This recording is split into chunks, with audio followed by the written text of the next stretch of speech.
कहा, हकीकी ताकत तलवार में नहीं बल्कि अक्ल और इंसाफ में होती है।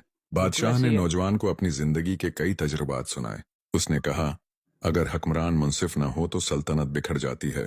बादशाह की ये बातें सुनकर नौजवान बहुत मुतासिर हुआ। बादशाह ने हमेशा तालीम पर जोर दिया ताकि आवाम बाशऊर हो।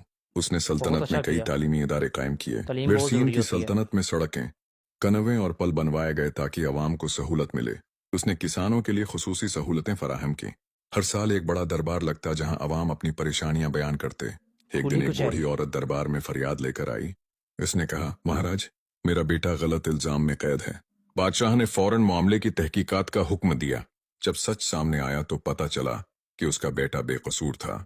बादशाह ने फौरन उसे रहा करने का हुक्म दिया बहुत अच्छा और किया, गलत लेकिन इल्जाम हमारे लगाने यहाँ वालों को इंसाफ नहीं सजा दी। मिलता। रआया ने बादशाह की इंसाफ पसंदी पर खुशी मनाई। इस वाकये के बाद बादशाह ने अदालती निजाम को मजीद मजबूत कर दिया। बादशाह अपनी राया को हमेशा अपनी औलाद की तरह अजीज रखता था। उसने हुक्म दिया कि हर गांव में एक पंचायत बनाई जाए ताकि अवाम के मसाइल जल्द हल हों। हर रात बादशाह अपने महल की छत पर जाकर अपनी सल्तनत को देखता था। वो सोचता था कि मेरा फर्ज है कि मैं अपनी राया के लिए हर मुमकिन अच्छा करूं। एक ओए दिन होए। एक चोर बादशाह के महल में घुस आया। सिपाहियों ने उसे पकड़कर दरबार में पेश किया। बादशाह ने उससे पूछा, तुमने चोरी क्यों की?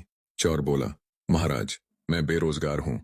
मेरे बच्चों के पास खाने को कुछ नहीं था। हाय हाय हाय, बादशाह ने भूख। सिपाहियों को हुक्म दिया कि उसे सजा देने के बजाय उसे काम दिया जाए।